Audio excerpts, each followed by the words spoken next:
Hello students. Today we are going to discuss the chapter A Tiger in the Zoo. It is a chapter of class 10, a poem which is written by Leslie Norris. Introduction to this poem is, this poem was written by Leslie Norris and this explains the agony and helplessness of a caged tiger that lives in a zoo. এটা tiger সদায় কিহত থাকিব বিচাৰে হাবি বা বনত থাকিব বিচাৰে যাক আমি ৰজা বুলি কওঁ কিন্তু জুত থকা টাইগাৰ এটাৰ কেনেকুৱা ধৰণৰ অৱস্থা হ'ব কেনেকুৱা হেল্পলেছনেছ খং ইত্যাদি বিলাকেৰে ভৰপুৰ হৈ থকা টাইগাৰ এটাৰ বিষয়ে ইয়াত এক্সপ্লেইন কৰা হৈছে The poet explains what his life could be if he had been a free animal. The poet has tried to explain about the condition of animals that are caged by human beings for their own fun. That means what? যিজন poet Leslie Norris তেখেতে ভাবিছে যে জুত থকা animal এটাৰ কেনেকুৱা ধৰণৰ আচৰণ হ'ব পাৰে আৰু হি কি কৰিব আসলতে বিচাৰে তেহেতৰ লাইফটো কেনেকুৱা হয় এই গুটেই কথাখিনি আসলতে এই পয়েমটোত এক্সপ্লেইন কৰা হৈছে আমি প্ৰত্যেকটো স্টানজাই পঢ়ি যাম আৰু প্ৰত্যেকটো স্টানজা এক্সপ্লেইন কৰিবলৈ চেষ্টা কৰিম He stalks in his vivid stripes the few steps of his cage on pads of velvet quiet in his quiet rays.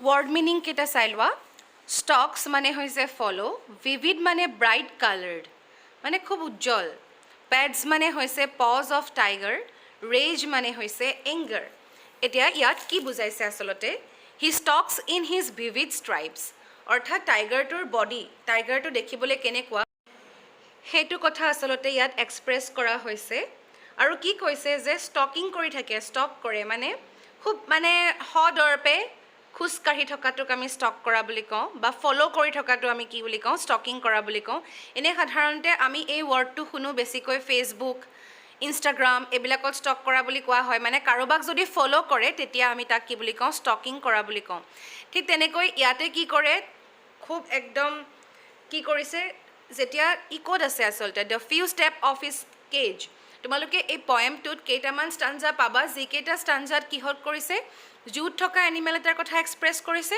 আৰু কেইটামান স্টানজা এনেকুৱা পাবা য'ত কি কৰিছে এটা মানে হাবিত থকা টাইগাৰৰ কথা কৈছে নৰ্মেল টাইগাৰ আৰু জুত থকা টাইগাৰ এই দুটা মাজত এটা কন্ট্ৰাডিকশন বা সিমিলাৰিটিজ বা ডিফাৰেন্সেস কি আছে আৰু কেনেকুৱা ধৰণৰ তেহেতৰ ইমোশনস এই গুটেইখিনি এক্সপ্ৰেছ কৰিবলৈ ইয়াত চেষ্টা কৰা হৈছে প্ৰথম স্টানজাটোত যেটো টাইগাৰ আছে সেই টাইগাৰটো কিহৰ কথা কৈছে সেই টাইগাৰটো জুত আছে অৰ্থাৎ পিঞ্জৰা এটাৰ ভিতৰত সোমাই আছে গতিকে পিঞ্জৰাৰ ভিতৰত থকা টাইগাৰটো কেনেকৈ থাকিব হি কি কৰিব তাৰ নিজৰ গাত যিবোৰ স্ট্ৰাইপস থাকে মানে একদম খুব স্পষ্ট যেবিলাক তাৰ পটি আছে গাত সেইবিলাকেৰে তাত কি কৰিছে একদম খুব এটা মানে কেনেকুৱা ধৰণৰ কোৱাইট ৰেজ বুলি কৈছে কোৱাইট ৰেজ মানে খং আছে কিন্তু খংটো এনেকুৱা দেখাবও নোৱাৰে খংটো হাবিত থকা টাইগাৰ এটাই খং উঠিলে বা মন গ'ল এটা হৰিণা ধৰি খালে কিন্তু জুত থকা টাইগাৰটো বহুত ৰেষ্ট্ৰিক্টেড হি বাহিৰলৈ ওলাই যাওঁ বুলি ওলাই যাব নোৱাৰে গতিকে খং যদিও আছে তাৰ খংটো কেনেকুৱা প্ৰশান্ত খং বুলি ক'ব পাৰো কোৱাইট ৰেজ বুলি কৈছে on pads of velvet quiet মানে মখমলৰ দৰে কোমল এটা গাদীৰ ওপৰত এনেকুৱা ধৰণৰ কথা বুলি কৈছে তাত তেহতে কি কৰি আছে তেহেতি আসলতে সাধাৰণতে হাবি জংগলবোৰ কেনেকুৱা খুব টান একদম তেনেকুৱা হাবি বন ঘাঁহেৰে ভৰপুৰ হৈ থাকে কিন্তু জুত যেতিয়া আছে তো নেচাৰেল নহয় আৰ্টিফিচিয়েল এটা অৱস্থা য'ত কি কৰিছে টাইগাৰটোৱে খুব খঙেৰে কিন্তু খংটো দেখুৱাই দিয়া নাই কেনেকুৱা ধৰণৰ খং প্ৰশান্ত খঙেৰে তাৰ যিখিনি স্ট্ৰাইপস আছে বডিত সেই স্ট্ৰাইপসখিনি তাৰ লগত লৈ একদম খুসকাঢ়ি আছে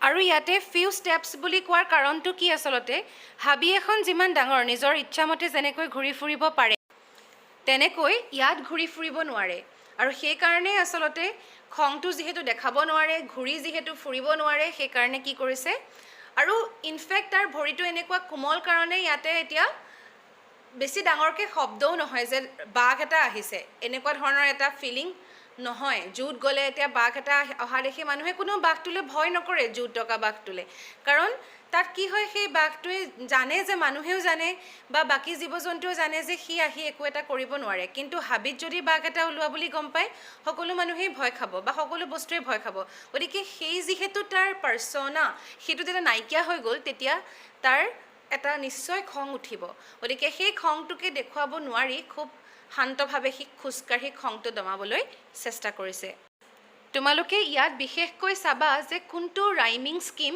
ইউজ হৈছে অৰ্থাৎ এ বি চি বি নে কোনটো স্কিম ইউজ হৈছে তোমালোকে চাবা আৰু জনাবা He should be lurking in shadow, sliding through long grass near the waterhole where plump deer pass. Word meaning to ki ase lurking to be hidden as to wait for your prey. In this stanza, the poet want to say that if the tiger was free, he would have hid himself behind the long grass near the water bodies so that he could easily catch a deer in order to have it as its food. মানে খাদ্য হিচাপে ডিয়েৰটো খাবৰ কাৰণে সি কি কৰিলেহেঁতেন কাৰণ ওচৰৰে কি পানীৰ যিবিলাক পুখুৰী বা নদ নদী নিজৰা এইবিলাক যে থাকে সেইবিলাকত যেতিয়া হৰিণাটোৱে পানী খাবলৈ আহে তেতিয়া আচলতে টাইগাৰটোৱে কি কৰে লুকাই লুকাই তাক চুপ লৈ থাকে আৰু সি যেতিয়াই হৰিণাটো আহিব তেতিয়া আহিলেই সি তাক কি কৰিব গ্ৰেব কৰিব আৰু খাবলৈ চেষ্টা কৰিব এইদৰে এনেকুৱা ধৰণৰ কিছুমান কাম সি কৰি থাকিব লাগিছিল Actually, the poet wants to say that the actual life of a tiger is to live in jungle, where he could catch his prey and eat it. But the tiger in the cage cannot do so. মানে জংগলত থকা এটা টাইগাৰে কি কৰিব পাৰে নিজৰ যিটো শিকাৰ সেইটো শিকাৰ কৰি খাব পাৰে কিন্তু জুত থকা টাইগাৰটোৱে তেনেকুৱা কিছুমান কাম কৰিব নোৱাৰে এইখিনি কথাই সেকেন্ড স্টাঞ্জাটোত পয়েটজনে এক্সপ্ৰেছ কৰিবলৈ চেষ্টা কৰিছে He should be snarling around houses at the jungle's edge, baring his white fangs, his claws terrorizing the village. Word meaning kini sailwa snarling mane hoise warning sounds made by animals, baring mane uncovered, fangs mane hoise sharp tooth of animals. এইটো ষ্টাঞ্জাত পয়েটজনে কি বুজাবলৈ চেষ্টা কৰিছে যে if the tiger was free he would have snarled around the houses located at the outskirts of the forest মানে জংগলৰ কাষত থকা ঘৰবোৰলৈ গৈ তেওঁ কি কৰিলেহেঁতেন খুব চিঞৰিলেহেঁতেন গৰ্জন কৰিলেহেঁতেন he would terrorize the people with his sharp tooth and claws he would create fear among the people living in the villages মানে কেনেকৈ মানুহবিলাকক ভয় খুৱাবলৈ চেষ্টা কৰিলেহেঁতেন গৰ্জন কৰি বা বগা দাঁতবিলাক নিকটাই ইত্যাদি ইত্যাদি কিছুমান কাম কৰি তেওঁ কি কৰিলেহেঁতেন মানুহখিনিক গাঁৱৰ মানুহখিনিক ভয় খুৱাবলৈ চেষ্টা কৰিলেহেঁতেন আমিতো এতিয়াও মাজে মাজে শুনি থাকোঁ কেতিয়াবা ক'ৰবাত বাঘ ওলাইছে এনেকুৱা ধৰণৰ কিছুমান ঘটনা শুনি থাকোঁ আৰু বাঘ এটা ওলোৱা বুলি যেতিয়া আমি শুনো তেতিয়া আমাৰ নিশ্চয় ভয় লাগে গতিকে এনেকুৱা ধৰণৰ কিছুমান কাম এই বাঘবিলাকে কৰি থাকিলেহেঁতেন মানে জংগলত থকা যিটো বাঘ সি এইবিলাক কাম সাধাৰণতে কৰে থাৰ্ড ষ্টাঞ্জাটোত কি আছে But he is locked in a concrete cell, his strength behind bars, stalking the length of his cage, ignoring visitors. ইয়াত concrete মানে হৈছে building made of bricks, cement, sand and water. মানে খুব টান বিল্ডিং এটা খুব যেতিয়া কংক্ৰিট বুলি ক'লে আমি টান বিল্ডিং এটাৰ কথা বুজিছোঁ এতিয়া কংক্ৰিট বিল্ডিং বুলি কওঁতে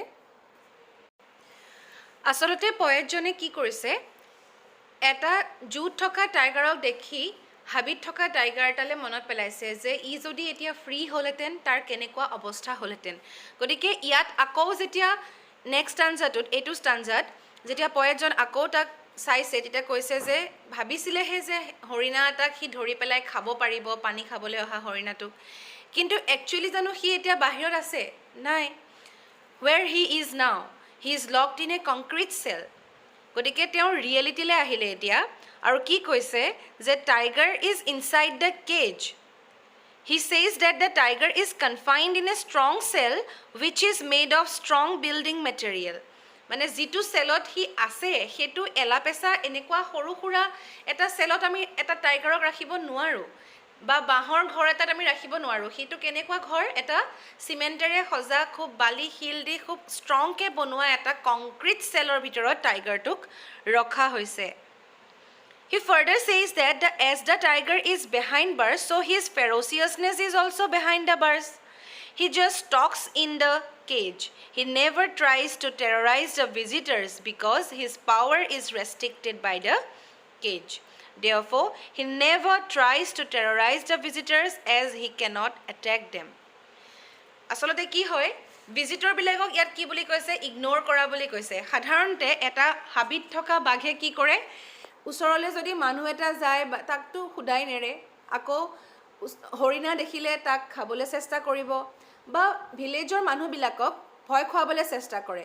কিন্তু জুত থকা টাইগাৰটো কেনেকুৱা? জুত থকা টাইগাৰটো এনেকুৱা হৈ গৈছে যে ভিজিটৰখিনিকো ইনফেক্ট সি ইগন'ৰ কৰিছে, কাৰণ সি জানে যে তাৰ ষ্ট্ৰেংথ তাৰ সকলোখিনি কি হৈ গৈছে এই বাৰ্ছ মানে যিকেইডাল মানে কেজৰ যিখিনি বাৰ্জ আছে সেই বাৰবিলাকৰ ভিতৰতে হাৰ সীমাবদ্ধ হৈ গৈছে.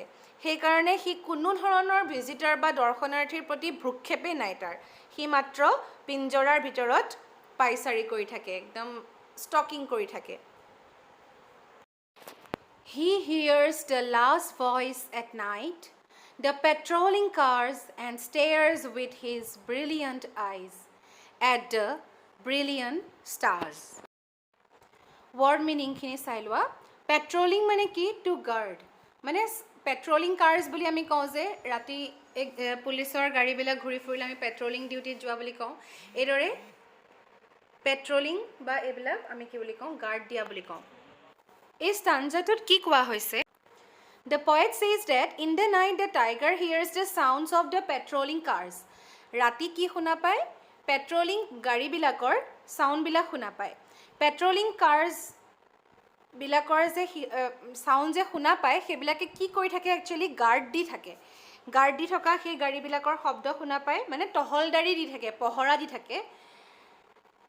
So in the night the tiger hears the sounds of these cars. He then stares at the shining stars with his shining eyes.